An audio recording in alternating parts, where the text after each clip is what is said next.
주님, 우리가 사방으로 우겨쌈을 당하는 것 같고 세상은 정말 좁은 길이고 우리가 가는 길은 험하지만은 주님, 저들이 이 시간에 다시 한번 마음을 모으고 주를 바라고 우리가 가는 이 길을 끝까지 가서 주님 만날 때까지, 주님 다시 오실 때까지 우리가 이 길을 굳건하게 걸을 수 있기를 원하고 기도합니다. 오늘 성탄하신 우리 주님께 우리가 마음으로부터 모든 감사와 찬양과 영광을 돌려드리기 원합니다. 주님께서는 이 어두운 세상의 한 줄기 빛으로 겸손하고 보잘것없는 모양으로 오셨습니다. 성탄의 날처럼 오늘 우리가 사는 세상도 어둡고 춥습니다. 주님, 우리는 다시 한번 이 땅에 주님께서 능력으로 임하시기를 기도합니다. 바이러스로 수많은 생명들이 죽어가고 있습니다. 사회 여러 기능이 마비되고 생산이 중단되고 아이들이 학교를 가지 못하고 교회들이 예배를 중단하고 있습니다. 주님, 저희는 주님이 어떤 계획이 있으신지 알기를 원합니다. 또 주님은 우리가 이런 때에 어떻게 살아야 하고 또 무엇을 해야 할지 가르쳐 주시기를 원하고 기도합니다. 오늘도 우리에게 생명과 건강을 주심을 하나님께 감사드립니다. 주님께서 우리의 눈과 귀와 마음을 열어주셔서 이런 어려운 때에 주님의 교회가 주님이 기뻐하시는 길을 행할 수 있도록 도와주시기를 원합니다. 그것이 비록 좁은 길이고 외로운 길이라도 우리는 주님이 가시는 길을 따르겠습니다. 세상에서 소외되고 병들고 낙심하고 위기에 빠진 영혼들이 있습니다. 주님께서 오늘 이 성탄절에 그들을 찾아서 위로해 주시고 이번 성탄절이 어느 때보다 더 따뜻하고 주의 위로가 넘치는 그런 성탄절이 되기를 기도합니다. 주님께서 옛날 애굽에서 고통받던 그 이스라엘 백성의 소리를 들으셨던 것처럼 오늘 세상의 고통과 신음에도 귀 기울여 주시기를 원하고 기도합니다. 오늘 성탄 예배에 동참하지 못한 성도님들 주님께서 방문해 주시고 그들의 마음을 터치해 주세요. 주님께서 그들의 피로를 채워주시고 그들의 기도가 응답받게 해주시고 오늘 성탄절 예배를 드리는 우리 교회 모든 식구들 위해 주님 은총과 간과한 심령을 부어주시기를 원하고 기도합니다. 주님 주신 말씀을 통해 오늘 우리가 주님의 겸손과 인자와 긍휼을 배우기 원합니다. 성령님께 감사드리고 예수님 이름으로 기도합니다. 아멘. 하나님 말씀 같이 봉독합니다. 스가랴서입니다. 스가랴 9장 9절부터 12절까지 말씀을 같이 봉독하겠습니다. 9절입니다.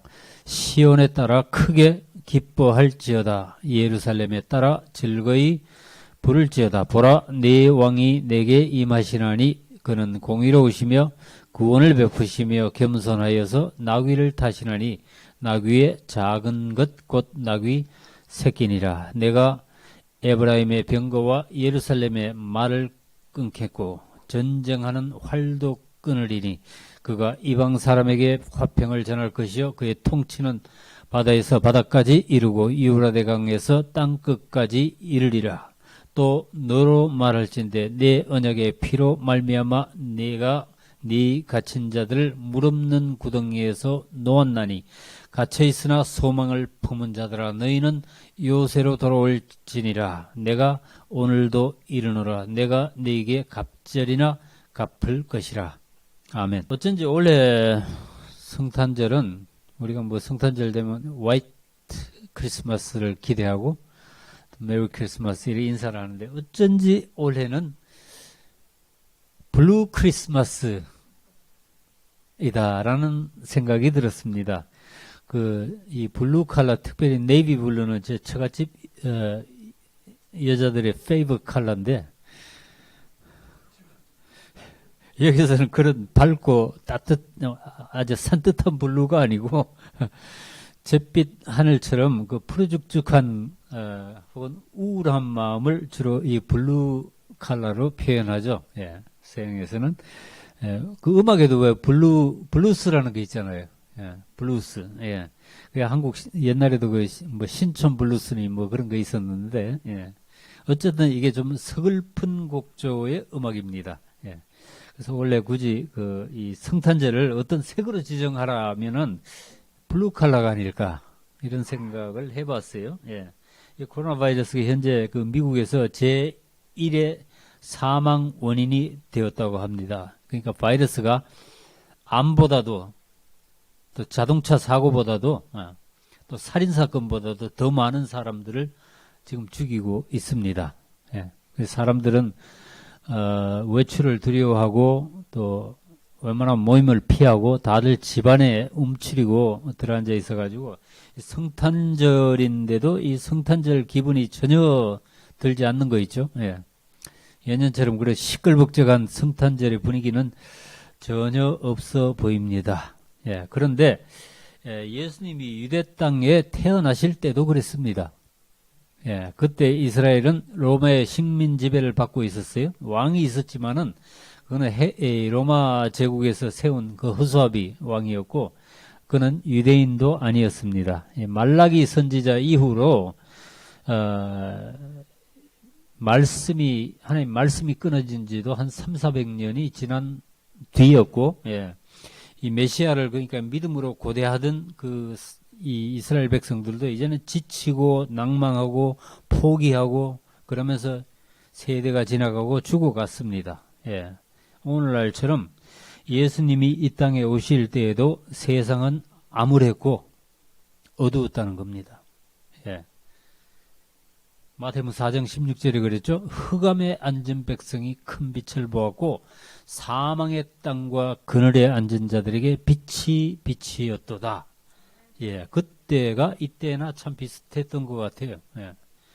그때 유대 땅의 사람들은 이 생활이나 이런 환경뿐만이 아니라 이 마음 자체도 황폐해졌고 하나님에 대한 믿음도 어쩐지 불신의 세대가 되었던 것 같아요. 그래서 그때는 어디에서 누가 뭐 메시아가 나타났다 그런 사람들이 꽤 있었거든요. 그 당시에 잘 믿지를 않았습니다.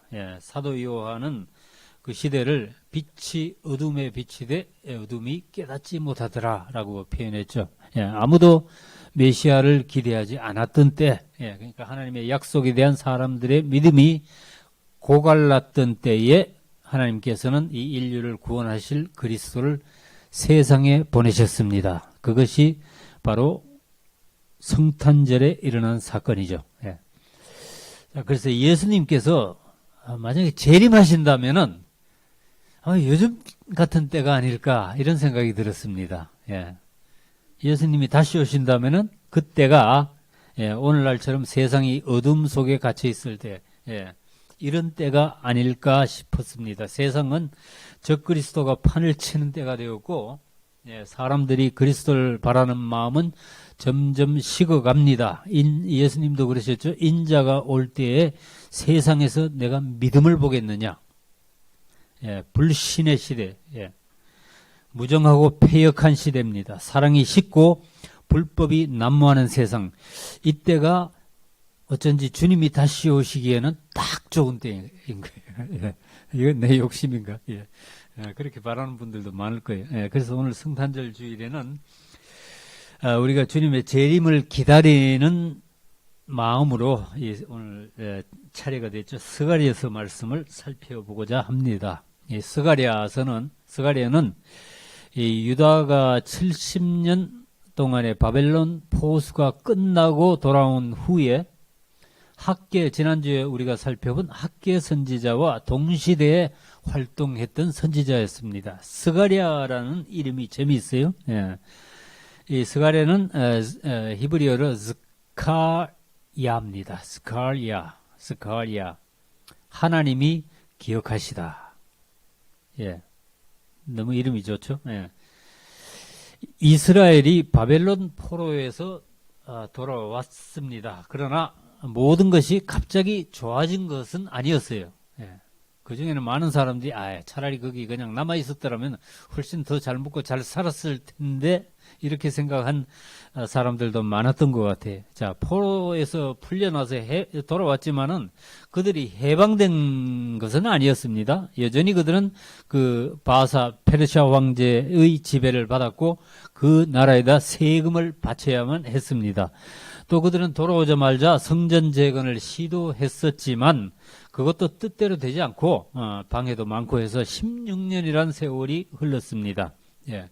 또 그들을 다스리는 지도자도 이스라엘 왕이 아니고 페르시아 왕이 세운 총독이었습니다. 예. 비록 그 총독으로 부임하였던 그 스룹바벨이라는 사람이 유대인이고 또 다윗의 혈통에서 난 자였지만은 그는 이스라엘 백성들이 꿈꾸던 그런 지도자는 아니었습니다. 양에 안 차는 거예요. 예. 그 바벨론에서 돌아온 그 이스라엘 백성들은 그래서 계속 기도하면서 기다렸을 거예요. 우리를 구원하고 통치자가 되실 메시아는 언제나 오실까? 이스라엘의 영원한 왕 그 다윗의 영화는 언제나 이루어질까? 예, 이러한 때에 하나님께서는 학개와 스가랴 두 선지자를 한꺼번에 보내어서 성전을 재건하게 하셨습니다. 이렇게 시작된 스룹바벨 성전은 약 4년 뒤인 주전 516년에 완공하게 되었습니다. 주전 516년은요, 그 예루살렘 성전이 바벨론의 그 느부갓네살 왕에 의해서 완전히 무너진 게 언제 586년이거든요. 그래서 정확하게 70년이 지난 후였습니다. 그래서 이 예레미야가 예언했던 그 70년 바벨론 포로 기간은 그 백성들이 그 끌려갔다가 돌아온 시간하고도 얼추맞지만은 성전의 무너짐과 재건을 두고 한 것이었다고 우리가 이렇게 추측할 수 있습니다. 자, 스가랴서 1장 1절에는 선지자가 이렇게 자신을 소개합니다. 다리오 왕 제2년 8째 달에 여호와의 말씀이 이도의 손자 베리게의 아들 선지자 스가랴에게 임하니라. 자, 옛날 이스라엘 사람들은 성은 없었습니다. 이름만 있고 성이 없었습니다. 예. 오늘날처럼 김씨, 이씨, 박씨 이런 성이 없었어요. 그래서 누구의 아들 누구라고 해야 그 사람이 누군지 알 수 있었던 거예요. 게다가 이 스가랴라는 이름이 너무 좋은 이름이거든요. 그래서 이 스가랴라는 이름이 너무 흔했기 때문에 성경에도 보면 적어도 수십 명 나옵니다. 예. 그래서 이 선지자 여기서 스가랴는 이도의 손자 베리가의 아들이다라고 할아버지 때까지 이렇게 밝혀야 했던 것 같아요. 예. 자, 학개에게는 뭐라 그랬어요? 다리오 왕 제2년 6째 달이 기억나시죠? 6월이라 그랬죠, 그죠? 예. 그때 하나님의 말씀이 내려왔다고 그랬죠. 근데 이 학개가 예언을 시작한 지 딱 2달 뒤인 다리오 왕 제2년 8째 달, 그때가 주전 520년 8월이었습니다. 예. 자, 학개와 스가랴의 그 공통점은 두 선지자 모두 성전의 재건과 이 성전 중심의 삶을 독려했다는 것. 근데 이 성전 재건에 왜 이 선지자 2명이나 나와서 떠들어야만 했을까? 예. 학개는 이 눈에 보이는 이 건물로서의 성전을 재건해야 된다고 그러고 거기에 대한 많은 이슈들을 다룹니다. 예. 반면에 스가랴는 그 성전이 의미가 무엇인가, 그 참된 의미를 여러 가지 환상으로 보여주면서 이스라엘 백성들이 성전 중심, 하나님 중심의 그 신앙 회복을 해야 된다, 이렇게 강조한 선지자였습니다. 그러니까 성전의 참된 의미는 장차 오실 그 메시아의 영광이 거하는 곳이어야 된다, 이렇게 설파한 거예요. 이 스가랴서에는 8개의 환상이 나옵니다. 그래서 사람들이 조금 어려워하는 책인데, 그 중에 그 2장 5절 보면은 세 번째 그 환상인데, 측량줄을 잡은 자의 환상이 나와요. 여기서 하나님께서 이런 말씀을 하십니다. 여호와의 말씀에 내가 불로 둘러싼 성곽이 되며 그 가운데에서 영광이 되리라. 자, 불로 둘러싼 성곽이라면 굳이 우리가 오늘날 우리 교회 해석을 하자면 성령으로 충만한 하나님의 교회를 가리키는 것 같습니다. 히브리서 1장 3절에 보면은 예수 그리스도께서 하나님의 영광의 광채라고 그러셨죠. 예. 그래서 예수님께서 우리의 참된 성전이 되셔서 하나님의 그 영광의 광채로 교회 안에, 즉 우리 가운데 함께 하시겠다는 약속입니다. 예. 스가랴서는 그래서 이 보면은 구약의 선지자들 가운데 메시아의 초림과 재림을 가장 많이 예언한 책입니다. 이사야서 못지않게 이 메시아 예언이 많이 기록되어 있는 책이에요. 예. 스가랴서에 나오는 대표적인 이 메시아 예언이 바로 오늘 우리가 읽은 9장 9절 말씀입니다. 다시 한번 제가 읽어드릴게요. 시온에 따라 크게 기뻐할지어다. 예루살렘에 따라 즐거이 부를지어다. 보라, 내 왕이 내게 임하시나니 그는 공의로우시며 구원을 베푸시며 겸손하여서 나귀를 타시나니 나귀의 작은 것 곧 나귀 새끼니라. 자, 누가 시온의 딸이고 누가 예루살렘의 딸입니까? 이 시온의 딸이란 말은 1차적으로 이 예루살렘 백성들을 일컫는 말입니다. 그리고 확대하면 장차 그 메시아의 오심을 믿고 구원받고 하나님의 아들, 딸이 된 저와 여러분들이, 예, 이 시온의 딸입니다. 예, 하나님께서는 예루살렘 백성에게 기뻐하라. 그것도 크게 기뻐하라고 말씀을 하십니다. 그리고 또 외치라 그랬어요. 예, 그것도 즐거이 외칠지어다라고 명령하십니다. 이유가 있었겠죠? 예, 하나님께서 괜히 아파 죽겠는데 기뻐하라 그러시는 분은 아니죠. 예. 자, 시온의 딸 예루살렘의 딸이 기뻐하고 즐거이 외칠 이유가 있었는데 하나님께서 이스라엘 백성에게 왕을 주시겠다는 거죠. 보라, 내 왕이 내게 임하시나니. 예, 이 말씀을 읽을 때 여러분들 마음에 감동이 없으세요? 예. 자, 근데 이 왕이 어떤 분이냐고 그랬습니까? 그 뒤에 읽어보면은 이 왕은 첫째로 공의로운 왕이십니다. 예. 세상에는 정말 카리스마 넘치고 능력 있고 잘생긴 통치자들, 지도자들 참 많습니다. 예. 그러나 공의로운 지도자들은 그렇게 많지 않은 것 같아요. 우리가 이 나라의 대통령을 뽑고 나서도 정말 실망하고 후회하는 일들이 얼마나 많았어요, 그동안. 예. 선거 때에는 온갖 좋은 인상을 주어서 사람들 표를 얻지만은 일단 대통령이 된 후에는 자기 욕심과 기분에 따라서 마구 권력을 휘두르는 사람들이 참 많았어요. 예. 그 지도자들의 첫째 덕목이 공의입니다. 공의. 그걸 두 단어로 나오면은 우리가 뭐라 그럴 수 있겠어요? 공평과 정의라고 할 수 있겠죠? 예. 근데 이 세상에 공의로운 지도자들이 있습니까? 예. 국민들이 쥐어준 칼로 국민들에게 상처를 입히는, 예, 그게 세상의 정치 지도자들인 것 같아요. 예. 예. 그런데 완벽하게 공의로운 왕이 우리에게 오셨는데 그분이 바로 예수 그리스도이십니다. 그런 분을 왕으로 모신 백성은 기쁨으로 충만할 수밖에 없을 겁니다.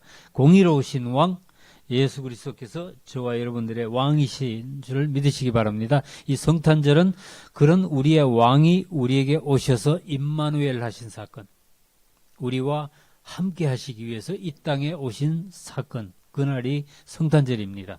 그 다음에 두 번째로 이 왕은 구원을 베푸시는 왕이라고 그랬어요. 당시 이스라엘은 이 강대국들의 압제와 약탈에 시달리고 있었습니다. 예, 그래서 그들은 그들을 압제로부터, 예, 점령국이 아니라, 점령국이라고 그래. 점령국은 아니죠. 예. 그 압제로부터 구원해줄 그 메시아를 기다리고 있었습니다. 그래서 구원을 베푸시는 왕이시다. 여기 보면은 영어로 보시면은 having salvation 그랬는데 딴 책에 보니까 endowed salvation, 그 구원을 베푸시는 전능자이신 거예요. 예. 그래서 근데 여기서 구원이라는 것은 우리 영혼의 구원뿐만 아니라 모든 것으로부터의 구원을 말씀하는 겁니다. 물론 예수님이 오신 첫째 목적은 우리의 영혼을 구원하시기 위해서였죠. 예. 그분은 우리의 죄로부터 우리를 구원하십니다. 메시아가 오심으로부터 저와 여러분들의 죄 문제가 해결되었다는 것. 이거 엄청난 기쁜 소식이에요. 그래서 아까 우리 이 말씀 암송 구절을 읽었죠. 예. 아들을 낳으리니 그 이름을 예수라 하라. 이는 그가 자기 백성을 그들의 죄에서 구원할 자이심이라. 예. 예수님의 공생애를 통해서 저와 여러분들이 배우는 것처럼 그분은 우리의 모든 것을 해결해 주셨습니다. 그분은 우리를 죄와 사망에서 구원해 주셨을 뿐만 아니라 가난과 질병에서 구원해 주셨습니다. 그분은 우리를 절망에서 구원해 주셨고, 이 우울증에서도 구원해 주시고, 욕심과 정욕에서도 구원해 주시고, 우리의 집착으로부터도 구원해 주시고, 우리의 고통으로부터도 우리를 구원하시고, 어떤 속박이나 모든 우리의 원수로부터 구원해 주셨습니다. 예, 그분은 우리의 삶의 모든 면에서 우리를 건지시고 우리를 복된 길로 인도해 주시는 분이라는 것. 성탄절에 태어나신 예수님은 우리에게 이런 통체적인 구원을 베푸시는 우리의 왕이십니다. 예. 그 다음에 뭐라 했어요? 이 왕은 겸손하신 왕이라고 그러셨죠? 예. 겸손하여서 나귀를 타시나니 나귀의 작은 것 곧 나귀 새끼니라. 자, 이 예수님이 세상의 왕들과 대통령이나 이 지도자들과 얼마나 비교되시는 분인지 눈에 보이세요? 이 세상의 왕들은 창과 칼로 정복하고 백성들 위에 절대 권력을 가지고 군림하려고 그럽니다. 그 자리에만 오르면은 허풍을 떨고 교만해지고 거드름을 피우고, 그 우리가 많이 보잖아요. 뽑아놓고는 한국이 특별히 그런 것 같아요. 그 대통령 뽑아놨다 그러면 2년이 안 가더라고요. 예, 그냥 끌어내려야 돼. 그런데 그게 이유가 있겠죠. 예. 꼭 그 백성들이 그 신보가 나빠서 그런 건 아닐 거 아니에요. 예. 뭔가가 올라가면은 약속했던 걸 지키지 않았던지, 예. 뭔가 백성들이 기대했던 그런 모습을 보여주지 않았기 때문이겠죠. 예. 자, 근데 우리의 왕은 어찌나 겸손하신지 나귀의 새끼를 타고 오신다고 그럽니다. 이거는 물론 예수님이 오실 때 그렇게 하셨지만은 상징이죠. 나귀 새끼는 평화의 동물입니다. 예수께서 우리에게 평화를 이 영원한 평화를 가지고 오신다는 뜻입니다. 세상의 통치자들처럼 삼엄한 경호를 받으면서 리무진을 타고 그냥 확 지나가는 그런 분이 아니라는 거죠. 얼마든지 그러실 수 있었지만은 대신 오히려 비교하자면 어떻게 얘기할까요? 이런 거 덜덜거리는 자전거를 타고 사람들 가운데 나타나신 분. 그분은 얼마든지 힘으로도 적을 무찌를 수 있었지만은 오히려 선을 행하심으로 악을 이기신 분이셨습니다. 그래서 그분은 어떤 낮은 신분을 가진 자들도 두려움 없이 다가갈 수 있는 분이었다는 거예요. 죄인들과 세리들 그리고 창녀들조차 아무런 정죄감 없이 나아가서 대화할 수 있는 분. 그렇게 겸손한 분이 바로 저와 여러분들의 왕이시라는 겁니다. 성탄하신 예수님은 우리의 겸손하신 왕이셨습니다. 얼마나 겸손하셨는가?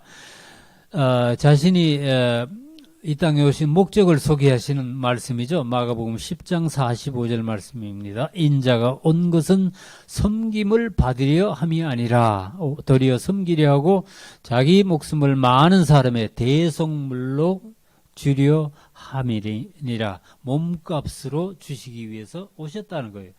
그분은 약하고 힘없는 자들을 보호하시고 외로운 자들에게는 쉼터가 되어주시고 또 무식한 자들에게는 지혜로운 스승이 되어주시고 또 죽기까지 자기 백성들을 섬긴 분이셨습니다. 스가랴서에 보면은 창에 찔리는 그 고난의 메시지가 예언되어 있습니다. 12장 10절에 보면은 내가 다윗의 집과 예루살렘 주민에게 은총과 간구하는 심령을 부어주리니 아멘. 그들이 그 찌른 바 그를 바라보고 그를 위하여 애통하기를 독자를 위하여 애통하듯 하며 그를 위하여 통곡하기를 장자를 위하여 통곡하듯 하리로다. 이런 왕의 통치를 받는 저와 여러분들은 행복하여야 합니다. 예. 산상수훈에서 예수님이 그러셨죠. 마카리오이 행복하여라. 예. 복이 있을지어다. 우리의 구주시요 왕이신 예수님의 탄생을 크게 기뻐하는 성탄절 되시기 바랍니다. 자, 그런데 우리의 왕이 그렇게 쉽고 친절한 분이시라고 해서 능력이 없으신 분은 아니십니다. 다음 절을 보시면은 뭐라 그랬어요? 내가 에브라임의 병거와 예루살렘의 말을 끊겠고 전쟁하는 활도 끊으리니 그가 이방 사람에게 화평을 전할 것이요 그의 통치는 바다에서 바다까지 이르고 유브라데 강에서 땅 끝까지 이르리라. 우리 하나님께서 통치하시는 나라에서는 전쟁이 없습니다. 우리 같은 이방 사람들이 화평의 복음을 받는다고 그랬어요. 모든 민족과 나라들이 그분의 평화를 누릴 것이라고 합니다. 또 그 나라에서는 갇힌 자들이 속박에서 노임을 받으며 원수가 없어진다고 그럽니다. 아멘. 그리고 뭐라 그랬어요? 그 나라와 통치는 세계적이고 무궁하다는 것을 보여주죠. 바다에서 바다까지 또 유브라데 강에서 땅 끝까지. 자, 예수님이 빌라도에게 이렇게 말씀을 하셨어요. 내 나라는 이 세상에 속한 것이 아니다. 그 다음 자리 보시면 이렇게 얘기했죠.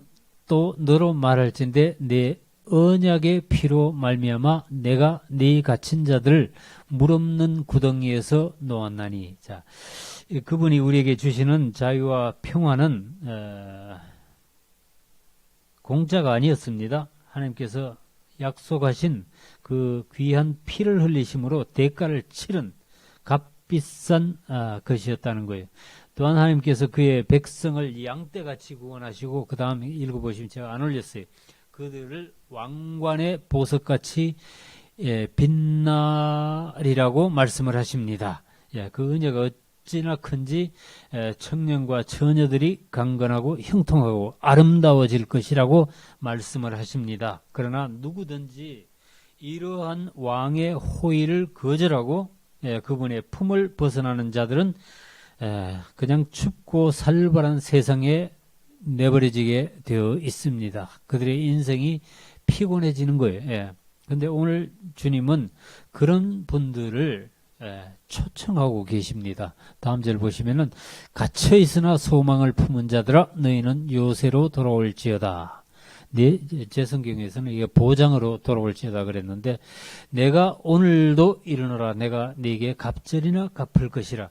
자, 여기 갇혀 있으나 소망을 품은 자들아. 영어로 보면은 프리즈널 오브 호프. 아주 기가 막히게 잘된 번역인 것 같아요. 아주 절묘한 표현이죠. 하나님의 보시기에 그들이 포로에서는 풀려났으나 아직도 갇혀 있다는 거예요. 혹시 여러분들은 예수님께서 풀어주셨는데도 불구하고 아직도 어디 갇혀 있는 것 같은 그런 느낌이 드시는 분은 없습니까? 주님께서 아주 좋은 씨앗을 뿌려주셨는데도 특상품의 그 포도나무를 심었는데도 세상의 염려와 재물의 유혹에 말씀이 막혀서 혹시 결실을 하지 못하는 분은 여러분 가운데 없습니까? 이 예언의 말씀을 들은 이들이 돌아갈 곳이 있습니다. 그것이 어디냐? 요새였습니다. 요새. 너희는 요새로 돌아올지니라. 자, 우리에게 누가 요새예요? 예수님이죠. 예수 그리스도께서는 우리의 요새가 되십니다. 시편의 유명한 말씀의 18절. 여호와는 나의 반석이시오 나의 요새시오. 나를 건지시는 이시오 나의 하나님이시오. 내가 그 안에 피할 나의 바위시오 나의 방패시오 나의 구원의 뿌리시오 나의 산성이시로다. 혹시 머리가 나빠서 이해를 못하는 사람이 있을까 싶어서 오만 것을 다 갖다 놨어요. 여기서 빠질 사람은 한 사람도 없으실 거예요. 자, 하나님께서 그들을 어디로 돌아오라고 말씀하세요? 이거는 백성들이 그분의 통치 아래로 돌아가야 한다는 것을 말씀하고 있습니다. 이스라엘 백성들이 금방 이 바벨론에서 해방되어서 돌아왔지만은 그들의 마음이 아직도 온전히 하나님께로 돌아가지는 않았다는 것을 보여주는 거죠. 예. 예, 하나님을 우리 각자의 삶의 주인으로 저와 여러분들은 그분의 재림을 준비하고 기다리는 자가 되어야 합니다. 14장 9절 읽어보시면은 여호와께서 천하의 왕이 되시리니 그 날에는 여호와께서 홀로 한 분이실 것이요 그의 이름이 홀로 하나이실 것이라. 자, 우리 인생에는 누구나 대면해야 될 한 날이 있습니다. 바로 우리 주님께서 다시 오시는 그 날이죠. 예. 천사장의 나팔 소리와 함께 택함 받은 하나님의 백성들을 불러 모으는 날입니다. 예. 하나님을 모르는 자들에게는 그 날이 크고 두려운 날이 될 것이고 하나님의 백성에게는 그 날은 모든 수고와 눈물과 고통이 끝나는 복된 날입니다. 자, 이들이 누구이냐? 어떤 자가 이런 복된 자가 되느냐? 예, 주님을 언제 어디서나 왕으로 늘 모시고 살던 자들이 아닐까 싶습니다. 자, 그 날에는 여호와께서 천하의 왕이 되신다고 그랬어요. 야, 그러니까 평소에는 주님과 아무 관계가 없던 자들이 그날 갑자기 그분의 여호와께서 그분의 그 사람들의 왕이 되신다면은 예, 그런 자들이야말로 정말 불쌍한 자들일 거예요. 예. 그러나 이미 저와 여러분들처럼 주님을 왕으로 모시고 그분과 친밀하게 지내고 그분의 말씀을 따라 살던 자들에게는 그런 걱정은 없습니다. 14장 11절 말씀 보시면은 그 사람이 그 가운데 살며 다시는 저주가 있지 아니하리니 예루살렘이 평안히 서리로다.